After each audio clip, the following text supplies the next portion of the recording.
दोस्तों बहुत बहुत स्वागत है एक बार फिर से। जी हाँ दोस्तों, आज पूरे दिन की कई महत्वपूर्ण और बड़ी खबरें निकल कर आ रही हैं। आपको बता दें, किसान भाइयों के लिए बड़ी खुशखबरी है और वहीं राज्य सरकार की तरफ से आर्थिक सहायता को लेकर खबरें आ रही हैं। बैंक खाता धारकों के लिए कुछ नए अपडेट्स निकल कर आ रहे हैं और साथ ही साथ केंद्र सरकार की तरफ से बड़े आर्थिक पैकेज की बड़े अपडेट्स निकल कर आ रहे हैं। जानेंगे एक एक करके सभी बड़ी खबरों और मुख्य समाचार को विस्तार से। तो बिना समय गवाए चलते हैं आज की पहली बड़ी खबर की ओर।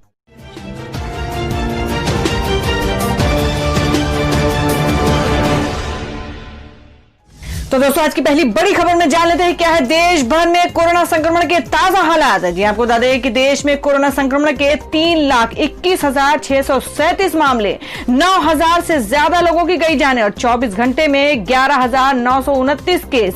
जी हम बात करें कि देश और दुनिया में कोरोना के मामले लगातार बढ़ रहे हैं और कोरोना संक्रमितों की संख्या के हिसाब से भारत ने ब्रिटेन को पीछे छोड़ दिया है और दुनिया का चौथा सबसे प्रभावित देश बन गया है। देश में कोरोना संक्रमितों की संख्या बढ़कर 3,21,637 हो गई है। कोविड-19 इंडियन ऑर्गेनाइजेशन के मुताबिक भारत में कोरोना के अभी तक के 1,50,059 एक्टिव मामले हैं, जबकि 1,62,342 लोग स्वस्थ या डिस्चार्ज हो चुके हैं और वहीं जान जाने वालों की संख्या 9,199 हो गई है। पिछले 24 घंटे में 11,536 मामले सामने आए हैं, जबकि 315 लोगों की जानें गई हैं और वहीं स्वास्थ्य मंत्रालय के मुताबिक देश में अब तक के 3,20,922 लोग कोरोना से संक्रमित हो चुके हैं। इसमें से 9,195 लोगों की जान जा चुकी है, जबकि 1,62,000 लोग ठीक भी हुए हैं।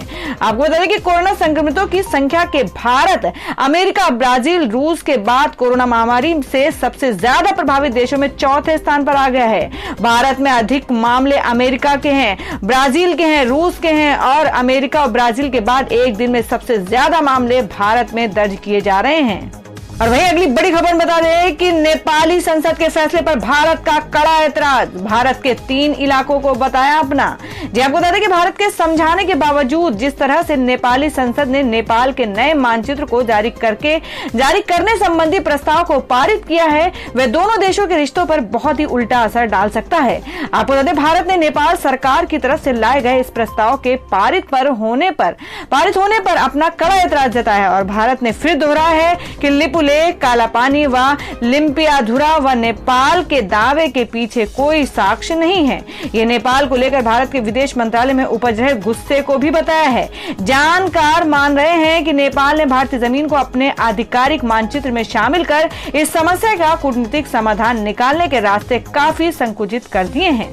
नेपाली संसद ने शनिवार को अपने देश के नए नक्शे को पारित करने का प्रस्ताव करने पर मुहर लगा दी है और नए नक्शे में भारत के उत्तराखंड राज्य के लिपुलेख, कालापानी व लिम्पियाधुरा को शामिल कर लिया गया है। नेपाल का कहना है कि 60 के दशक में भारत ने इन पर कब्जा जमा लिया था, जबकि भारत का कहना है कि सारे ऐतिहासिक दस्तावेज साबित करते हैं कि ये हिस्से हमेशा से भारत में शामिल रहे हैं। हाल ही में भारत ने इन क्षेत्रों को पक्की सड़कों से जोड़ा है। पिछले महीने रक्षा मंत्री राजनाथ सिंह ने धारचूला से लिपुलेख तक जाने वाली 75 किलोमीटर लंबी ऑल वेदर रोड का उद्घाटन किया था और उसके बाद से ही नेपाल ने इस मुद्दे को हवा देना शुरू किया है। नेपाल में नए नक्शे की पारित होने के बाद स्थिति ज्यादा पेचीदा हो गई है। तो दोस्तों, आप लोगों को क्या लगता है जिस तरह से नेपाल सरकार भारत की जमीन पर अपना हक जता रही है, क्या भारत के सरकार को इस पर कुछ कड़ा कदम उठाना चाहिए? आप अपना सुझाव कमेंट बॉक्स में जरूर दें। बढ़ते अगली खबर की ओर। और वहीं अगली खबर बता दें कि मध्य प्रदेश में सत्ता की चाबी हथियाने के लिए 1 दर्जन सीटों पर ताकत झोंकेंगी बसपा। जी हम बात करें कि मध्य प्रदेश में 24 विधानसभा सीटों पर होने वाले उपचुनाव को लेकर बहुजन समाजवादी पार्टी की उम्मीदें परवान चढ़ चुकी हैं।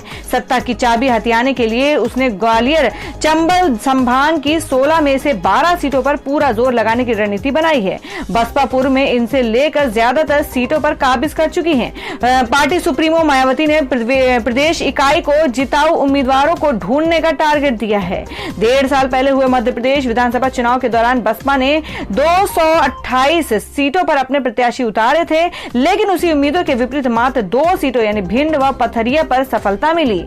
अब प्रदेश में एक साथ 24 सीटों पर पहली बार उपचुनाव का मौका आया है। इनमें से 16 सीटें केवल ग्वालियर चंबल संभाग की है और ये इलाका बसपा के प्रभाव क्षेत्र का माना जाता है। 11 सीटों पर बसपा पूर्व में काबिज रह चुकी है, इसलिए अमूमन उपचुनाव से परहेज करने वाली बसपा को लगने लगा है कि यदि उसका दांव चल गया तो मध्य प्रदेश में वह किंग मेकर की भूमिका में भी आ सकती हैं। और दोस्तों, खबरों में आगे बढ़ने से पहले जान लेते हैं आज के माइंड क्विज के सवाल को। आज का सवाल है, आपको बताना है कि चार मीनार किस शहर में स्थित है। इसका जवाब आपको वीडियो के नीचे कमेंट बॉक्स में देना है और सही जवाब देने वालों को रैंडमली सिलेक्ट किया जाएगा और वो जीत सकते हैं बम्पर पुरस्कार। बढ़ते अगली खबर की ओर। और वहीं अगली खबर बता दें कि जन संवाद रैली में राजनाथ सिंह बोले कि जल्द पाकिस्तान के लोग कहेंगे कि पाकिस्तान छोड़ भारत में होना चाहते हैं शामिल। जहां आपको बता दें कि कोरोना महामारी के बीच भाजपा ने रविवार से वर्चुअल रैली की शुरुआत की है। जम्मू के लिए भाजपा की जन संवाद रैली को वीडियो कॉन्फ्रेंसिंग के जरिए संबोधित करते हुए रक्षा मंत्री राजनाथ सिंह ने रविवार को कहा कि कोरोना का संकट आने के बाद वर्चुअल रैली का सिलसिला भाजपा ने देश के कार्यकर्ताओं से और देश की जनता के साथ संवाद करने के लिए प्रारंभ किया है। भारत की राजनीति डिजिटल दुनिया की ओर प्रस्थान कर चुकी है। राजनाथ सिंह ने कहा कि भारत और चीन के बीच विवाद सुलझाने के लिए सैन्य और कूटनीतिक स्तर पर बातचीत जारी है और चीन भी इस मुद्दे का हल चाहता है। किसी को भी अंधेरे में नहीं रखा जाएगा। समय आने पर देश की संसद और विपक्ष को इस बारे में विश्वास में लिया जाएगा। इसके साथ ही रक्षा मंत्री ने साफ किया है कि देश की संप्रभुता से किसी प्रकार का कोई समझौता नहीं किया जाएगा। रक्षा मंत्री ने कहा कि भारत पूरी तरह सुरक्षित है। उन्होंने बताया कि जुलाई में राफेल विमान की पहली खेप भारत आ जाएगी और साथ ही उन्होंने ये भी साफ किया है कि भारत ये विमान अपनी सुरक्षा के लिए खरीद रहा है, किसी को डराने के लिए नहीं। रक्षा मंत्री ने ये भी कहा कि हम आयात का सिलसिला खत्म कर निर्यात का सिलसिला शुरू करना चाहते हैं। देश में पहली बार chief of defence staff CDS की व्यवस्था किए जाने पर उन्होंने कहा कि इससे देश की तीनों सेनाओं के बीच बेहतर समन्वय हो पाएगा। अब अगली खबर में बता दें जो कि बिहार से है कि प्रशांत किशोर ने सीएम नीतीश कुमार पर साधा निशाना। कहा कोरोना की जगह चुनाव पर हो रही है चर्चा। जी हम बात करें कि बिहार के मुख्यमंत्री नीतीश कुमार कोरोना वायरस की महामारी के चलते कथित रूप से 3 महीने से अपने आधिकारिक निवास से बाहर नहीं आए हैं और इस पर अब चुनावी रणनीतिकार प्रशांत किशोर ने रविवार को मुख्यमंत्री पर निशाना साधा। प्रशांत किशोर ने ट्वीट कर बिहार में महामारी की गंभीर अव्यवस्था में पहुंचने के वक्त विधानसभा चुनाव की तैयारियों को गति देने के लिए सत्तारूढ़ राष्ट्रीय जनतांत्रिक गठबंधन NDA पर भी निशाना साधा है।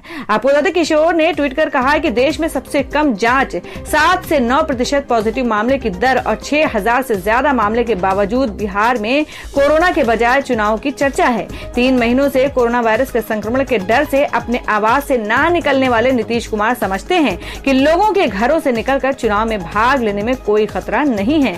प्रशांत किशोर की टिप्पणी ऐसे समय आई है कि जब नीतीश कुमार ने वीडियो कॉन्फ्रेंसिंग के जरिए जमीनी स्तर के कार्यकर्ताओं से संवाद के 6 दिन के कार्यक्रम का समापन किया है।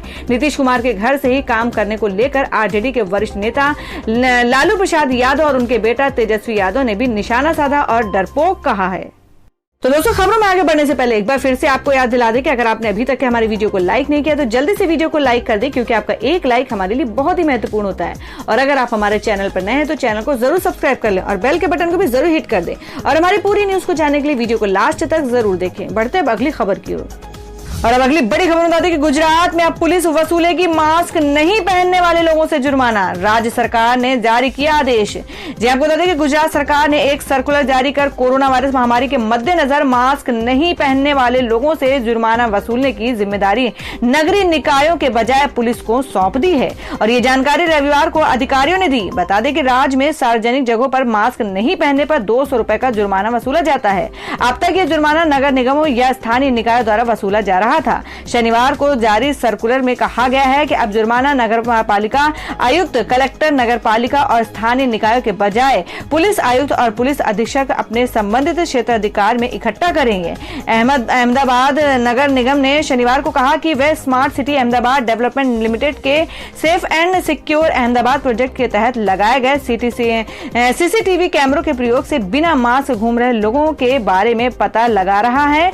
और बता दें कि गुजरात में कोरोना वायरस से आंकड़े काफी चिंताजनक है। कोरोना के प्रदेश में अब तक के 23,038 मामले सामने आ चुके हैं, जबकि 15,883 लोग इस बीमारी से ठीक भी हो चुके हैं और गुजरात में अब तक के 1448 लोगों की जान भी जा चुकी है। और वहीं अब अगली खबर बता दें कि योगी सरकार देगी बाल श्रमिकों को हर माह 1000 से 1200 रुपए। जी आपको बता दें, मुख्यमंत्री योगी आदित्यनाथ ने गरीब अनाथ बच्चों की सुधि ली है। मुख्यमंत्री ने बाल श्रमिक विद्याधन योजना का शुभारंभ किया है। इसके तहत सरकार इन बच्चों की पढ़ाई का खर्च उठाएगी और साथ ही हर माह 1000 से 1200 रुपए देगी। यही नहीं, चयनित 2000 बच्चों के परिवार वालों को भी सभी सरकारी योजनाओं से जोड़ा जाएगा। मुख्यमंत्री ने इस मौके पर कहा, खूब मेहनत से पढ़ो, बड़ा आदमी बनो। सरकार पढ़ाई का सारा खर्च उठाने के साथ घर वालों को भी सारी सुविधाएं देगी। माँ को या जिसके साथ रह रहे हो उसे परेशान न करना। और ये वे बच्चे हैं जो हालात के कारण पढ़ाई करने के बजाय बाल श्रमिक बनने को मजबूर हैं और इनमें से किसी के पिता नहीं है तो किसी की माँ नहीं है और कुछ के तो दोनों नहीं है। वे अपनी दादी, बुआ या रिश्तेदार के साथ रहते हैं। और अंतर्राष्ट्रीय बाल श्रम निषेध दिवस पर बाल श्रमिक विद्याधन योजना कंडीशनल कैश ट्रांसफर के लोकार्पण के बाद मुख्यमंत्री ने गोंडा की मधु, बलरामपुर के अजय कुमार, मौर्य विनोद, कानपुर की लक्ष्मी, नेंसी, लखनऊ के रेहान और सना, सोनभद्र की चांदनी प्रीति और गौतम से बात की है। और वहीं बता दें कि जीएसटी रिटर्न नहीं भर पाने पर व्यापारियों को राहत।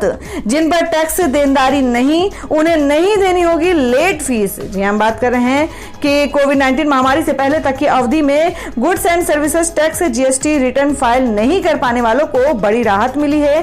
केंद्रीय वित्त मंत्री निर्मला सीतारमण ने कहा है कि जुलाई 2017 से जनवरी 2020 तक की अवधि में जिन्होंने जीएसटी रिटर्न फाइल नहीं किया है और जिन पर कोई टैक्स बकाया नहीं है, उन्हें अब रिटर्न फाइल करने पर कोई लेट फीस नहीं देनी होगी। वहीं जिन पर इस अवधि के लिए टैक्स बकाया है, उन्हें अधिकतम 500 रुपए लेट फीस देनी होगी। जुलाई 2017 से जनवरी 2020 तक की अवधि के लिए पेंडिंग जीएसटी रिटर्न अब 1 जुलाई से 30 सितंबर 2020 के बीच फाइल किया जा सकता है। और वहीं अगली खबर में जान लेते हैं क्या है देश भर में मौसम के ताजा हालात। जी आपको बता दें कि देश के कई हिस्सों में भारी बारिश का अलर्ट। जाने कहां पहुंचा मानसून। जी हम बात करें कि देश के दक्षिणी हिस्सों में मानसून का आगमन हो चुका है। मानसून सामान्य रफ्तार से आगे बढ़ रहा है। दक्षिण भारत और गोवा को पार करते हुए महाराष्ट्र, छत्तीसगढ़, ओडिशा के अधिकांश हिस्सों में पहुंच चुका है। अगले 24 घंटे के दौरान पश्चिम बंगाल, झारखंड, बिहार, ओडिशा के कुछ हिस्सों, छत्तीसगढ़, दक्षिण पूर्वी मध्य प्रदेश, तटीय कर्नाटक, कोंकण, गोवा और गुजरात क्षेत्र में हल्की से मध्यम बारिश जारी रहने के आसार हैं। तो दोस्तों, ये थी अब तक की सभी बड़ी खबरों की अपडेट्स। टुडे ब्रेकिंग न्यूज और लेटेस्ट खबरों को देखने के लिए हमारे चैनल ऑसम ज्ञान हिंदी न्यूज चैनल से जुड़े रहिए और हमारे वीडियो को लाइक शेयर जरूर करते हैं अपने दोस्तों और रिलेटिव्स के साथ। तो दोस्तों, फिर मिलेंगे काम की खबरों और सरकारी योजनाओं की एक और नई वीडियो के साथ। तब तक के लिए धन्यवाद दोस्तों।